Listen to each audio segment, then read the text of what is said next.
Hello, Michael. Hello. So I have a new phone now or at least a phone that is new that I've set up to be Substack compatible. And I have new glasses. So I have a new lease on life where I Your don't have to old do your old phone was not Substack. What kind of phone is not Substack compatible? it was Substack compatible. It was just an older iPhone. So, and I noticed that the quality wasn't always great in terms of the Hmm. audio, especially.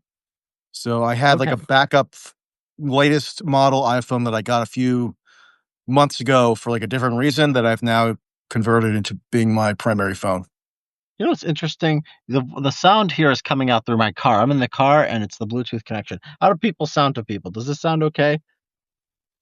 The thing that I've noticed is that over Substack live stream, if there's any crosstalk, I tend to get like muted and it's a little bit it just doesn't sound great. It kind of sucks. Yeah, it kind of sucks. There's no when even the transcript can't even like a huge portion of the time can't even distinguish voices. If you just upload something that you recorded somewhere else, it'll have like transcript. You can put this is Michael, this is Richard. It'll all blur together and it won't even be able to tell the voices apart. There's some bugs they still got to work out. Yeah. Anyways, Not to beat a dead horse, but this is why I've been badgering them to make it so that it's more StreamYard compatible because the audio quality is much better. It doesn't cut off my audio or the other person's audio if there's crosstalk. Yeah. l- Yeah. Anyways, enough of this. Substack logistics. I'll tell you what I see with the Jeffrey Epstein thing, and you tell me Speaking of what you see. Substack logistics, I have to tell you something first. Okay, so and this does relate to what we're going to be talking about, I would think. So when I had that stream last week, live stream over Substack with Tara Palmeri, part of the reason why there was a problem is because I initially was going to do it over StreamYard and hopefully also get it streamed simultaneously over Substack. She didn't want to do that. She only wanted to do over Substack. So at the last second, I was scrambling to get everything set up. And it came about that the original video, in which, if people haven't seen it, go look on my Substack from, I published it earlier this week. But the original video in which she left the live stream prematurely in a huff because I asked her some very mild probing questions about her Epstein coverage, Mm. it was lost. I couldn't access it. It didn't come up on my drafts. It didn't come to the ordinary spot that you can access. But because you happen to have joined that stream later on for a brief time, you got a copy of the video. And so I was like also asking Substack tech support, hey, what happened to this video? Where can I access it? It has important footage. And they finally emailed me back like over a week later yesterday saying, uh, apparently this didn't get processed in our system, but here's like a temporary link that we located to the video. So yeah, that's another issue. What was the reason? What was the reason exactly? Let me find it. I mean, they Yeah. said they were going to be Anyways, looking into no, it but I don't. urgently. It's interesting for us. I don't think anyone cares about these Substack logistics things. Uh, Maybe not, but so let me tell you what I see with the Epstein thing. What's going on? I see Virginia Giuffre's family. I really like. I saw I like say there was an issue generating this draft. However, we've made the video downloadable at this link, whatever that Okay, means. well, that's not an explanation, but okay. Um, anyways, I saw like, whatever, 30 seconds or a minute of Virginia Giuffre's family, and I was just so repulsed by these people. They're like, to hear Trump say that she was stolen, like she is an object. It's like, it's like, no, it's just like what people say. I mean, it's kind of ridiculous. It just made me think that this is an entire family of grifters. What do you see? Like, what is this family background? Are they all like, what are they? What's their background? Are they professional people? Are they like drug addicts? Like, what is like Virginia Giuffre's family background? It's a lower middle class family background. She did have a troubled childhood. She moved various places. She was born in Northern California, and then she went to South Florida, and then she went back to California at one point, and she came up with a whole story about how she was sex trafficked. First of all, she says that she was molested by someone when she was a child, which she doesn't specify who that was. Then she became a runaway in Miami in her teens and claims that she was sex trafficked for the first time by this notorious criminal, essentially, who ran a modeling agency that was popular in the 90s called Perfect 10. I think Wait, there so was a she mag. happened to be trafficked? She happened to be trafficked before going to Mar-a-Lago and then getting Yeah, trafficked supposedly that's by her Epstein? story. That's her story. Yeah. Um, and then her father was employed as some kind of maintenance guy at Mar-a-Lago. And she initially said that she was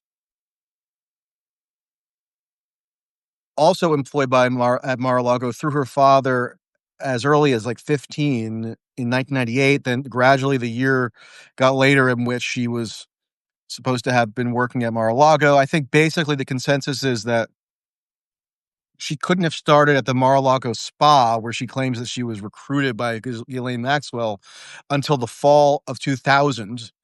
And that would have been when she was 17 Oh, God. because Mar-a-Lago is out of season in the summer, so the spa is not operational. Like the season for all these clubs in South Florida is the basically the fall through to spring. She would have turned 17 at that time, but obviously there would have been an interest in claiming that she was younger, as young as possible when she got first started getting into the orbit of Maxwell and Epstein. But in terms of the family, I just posted something on this on X like a half hour ago. But the family, yeah, has been now making the rounds, and I think it's one of them is a stepbrother, and another might be a full brother. I'm not 100% sure. I know at least one is a stepbrother, and they are doing these like weepy NBC interviews and other mainstream interviews where they're denouncing this idea that any clemency or immunity could be given to Maxwell. And they're making it seem like they're making these public statements. And they also issued a written statement yesterday that was proliferated everywhere. And they're making it seem like this is all being done on behalf of their deceased sister, whose honor they're resolving to defend in death. But what's not mentioned is that they're locked in a like a pitched legal battle right now with Giuffre's estranged husband over her multi-million dollar estate in Australia. So there's like a probate uh What were they? How would they be? conflict. So she had a husband, and she has brothers. And how are they? How would the brothers have the right to it? I mean, it's the husband, right? Who gets it? If you're married, your brother doesn't have a right to your I mean, I guess property. it depends on like what she may have communicated as a will or Yeah. what her wishes might have been.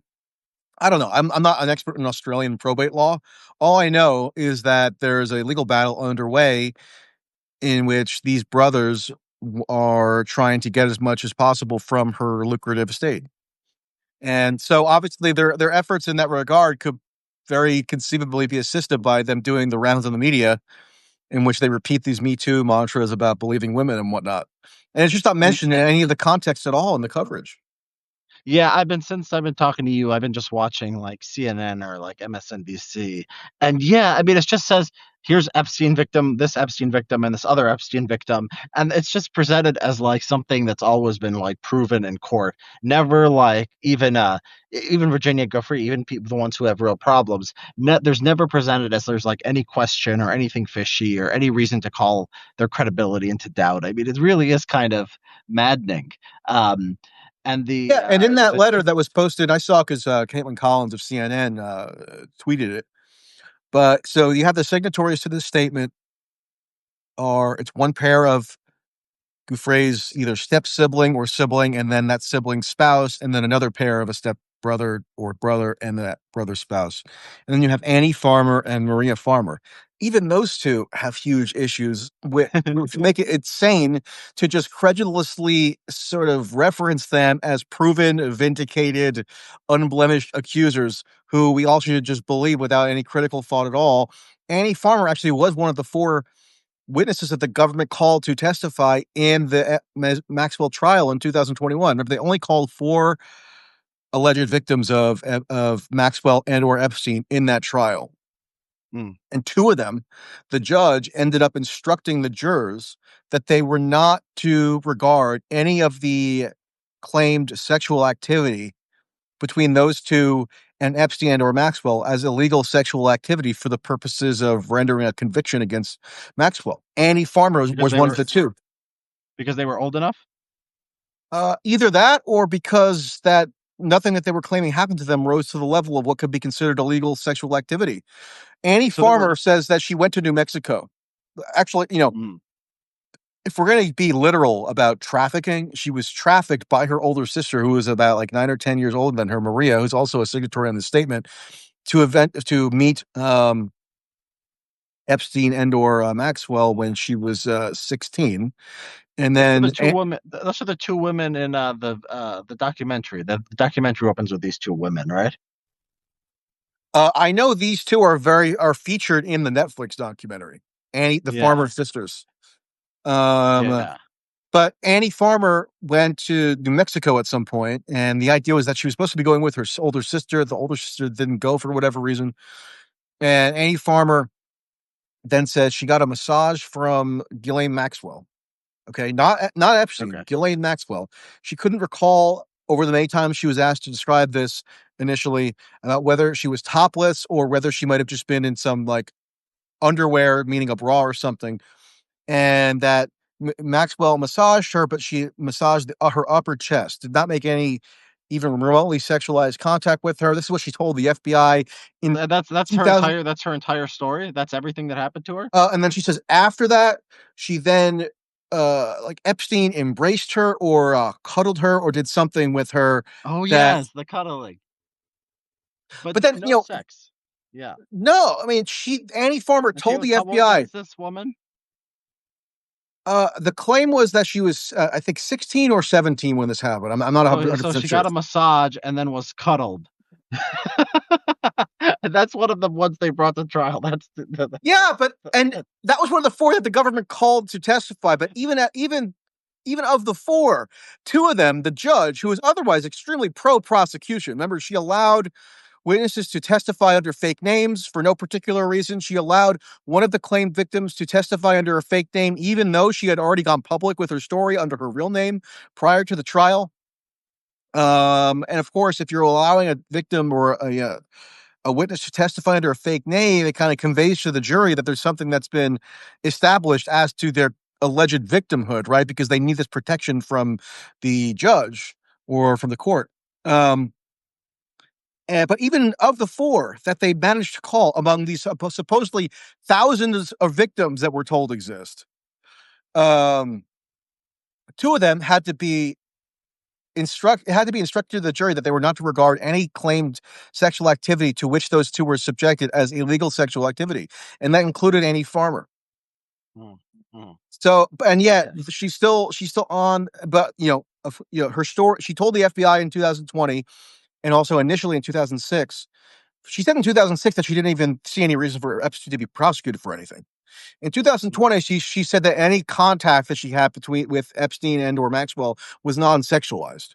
But then, of Uh, course, the victims' compensation funds, these settlement opportunities become available for lucrative payouts. She changes her story dramatically. She says that this conduct now, according to her, was sexual abuse, and then she's called to testify in the Maxwell trial, and she got um, 1.5 million just from the compensation fund alone, which was actually on the lower end of what she could have been eligible for, because other victims got up to 5 million. So it's just that, like, I mean, this lack of context is just so crazy. Um, I mean, nobody in the media will dare to give any context at all. They just will tout them as like yeah. proven credible victims who now we're supposed to listen to as to whether they think that Maxwell should be gotten clemency or not, or they're supposed to be able to comment on Trump. I mean, this other woman, Maria Farmer, the older sister, she was the one who was making the rounds like a week or two ago, saying that Trump ogled her when she was a 25-year-old staff member to Epstein, because there was one day where she was in her running shorts and she went to Epstein's office and Trump waltzed in and looked at her. Yeah, that sounds like Trump. I mean, I suspect he might be guilty of that. He might well be, but is that pedophilia? Is that I pedophilic don't. sex No, trafficking? I I don't don't think think. so. Yeah, I don't think it's any of that. No, yeah. I mean, the only reason. I mean, just you're just fighting a kind of losing battle here. The only reason that this is a big issue now is because the media loves the circus and they love that like it kind of splits the MAGA base and it. Yeah. It looks bad for Trump, and he keeps kind of stepping on the rake. And so this is the reason. Yeah, they're talking about it. So this is not the time for like these credibility issues, for asking these questions for them. Um, And then what another do you thing think is, of okay, so Trump generated even more interest in Virginia Giuffre in particular, amazingly enough, because he was asked on Air Force One yeah, about how he came to terminate his relationship with Epstein. And the idea was always that this termination of the relationship happened in 2004. Okay, and Trump said which was seemed to be a new story on his part, that he terminated the relationship because Epstein was essentially poaching his staff from Mar-a-Lago to come work for him at Epstein's house. yeah. And this was understood to be Virginia Giuffre, but according to Giuffre's story,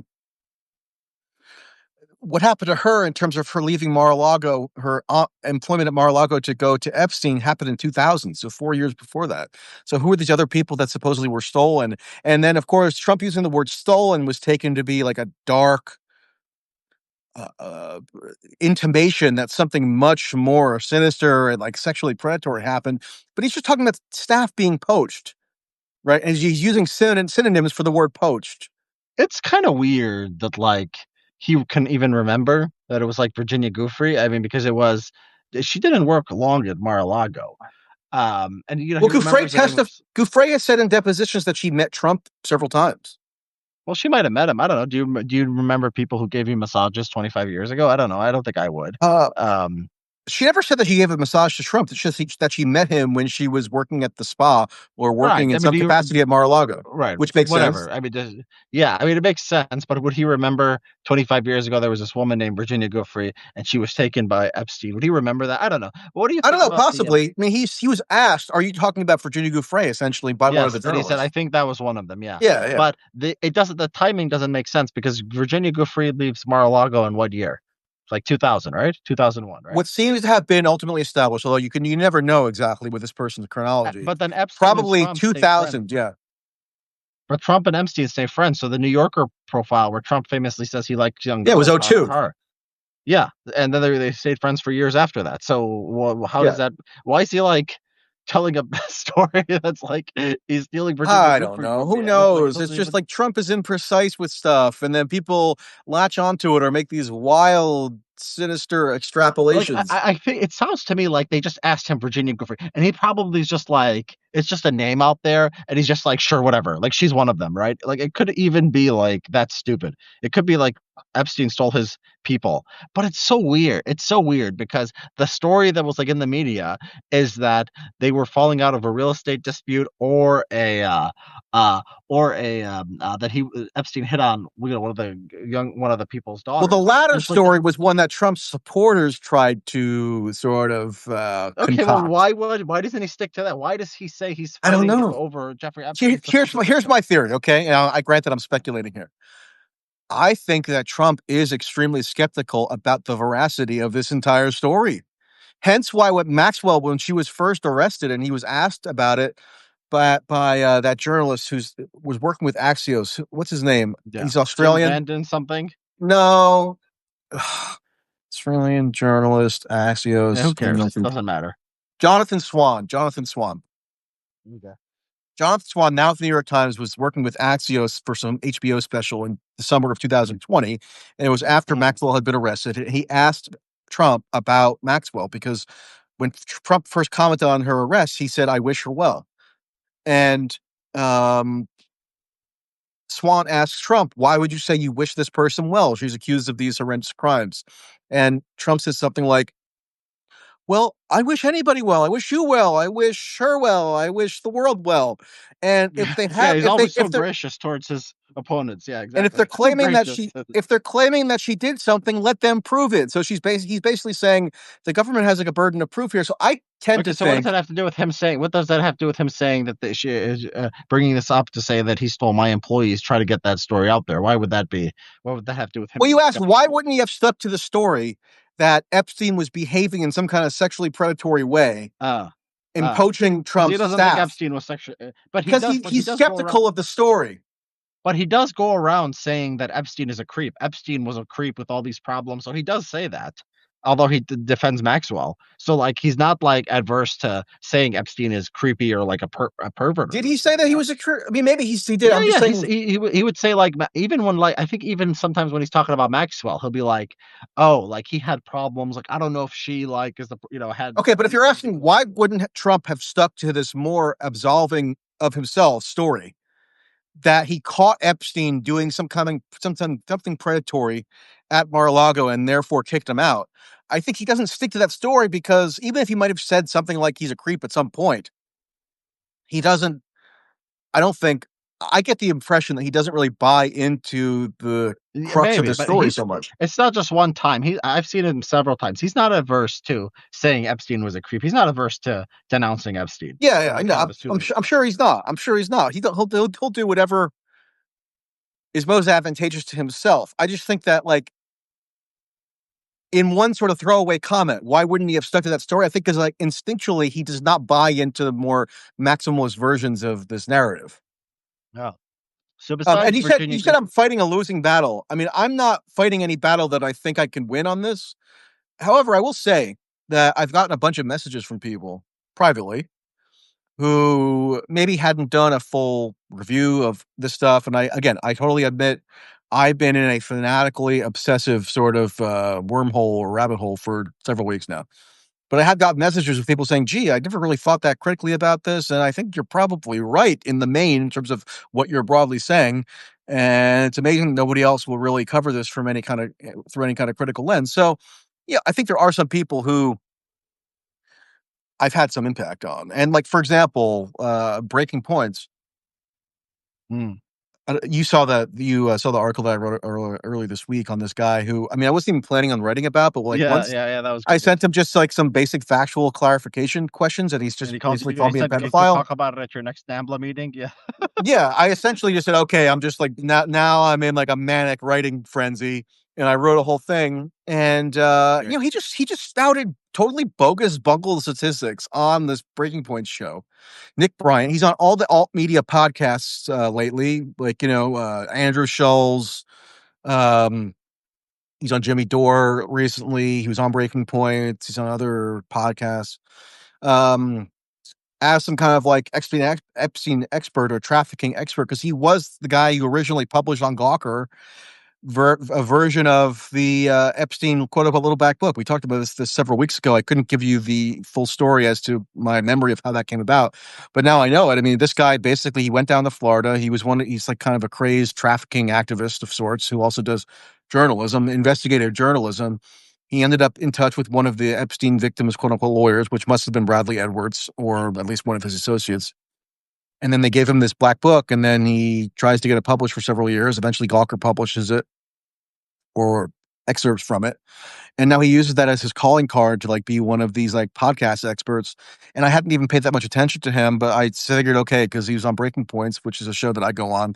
They use some journalistic standards on like the comedian podcasts. Um, and he's just throwing out statistics saying he said something between up to like 350,000 women and children are sexually trafficked every year. And Mm, he sourced that to a supposed Department of Human Health and Services study. Well, okay. I figured I'll go look at the study. He cited some unknown study, and it's just a total flagrant misrepresentation of that study, which was hardly even a study. It was more like a statistical report from 2001 that then gets still recycled by these like NGO type anti-trafficking groups that totally mischaracterize what it found. And so I sent him this email just asking him, "Can you send me the study that you referenced?" And then he calls me a pedophile. So one reason why that I'm so still immersed in this, and maybe I'll get out of the haze eventually, is because like any thread you pull, it just unravels so much. Like a lot of the mythology that people have built up around this just is so weakly predicated, has such a weak foundation that it doesn't take much to watch it all collapse. And another example that I'm going to, so you have Tara Palmeri, supposedly one of the big journalistic experts. You have this guy, Nick Bryant, who's the big expert on the more alt podcast circuit.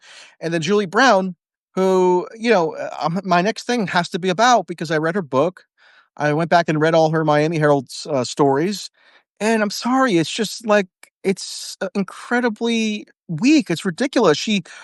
I sent her a bunch of. I'll just give you one example. Not to. So I'm working on the article now. I don't want to spoil too much. People should subscribe, of course, but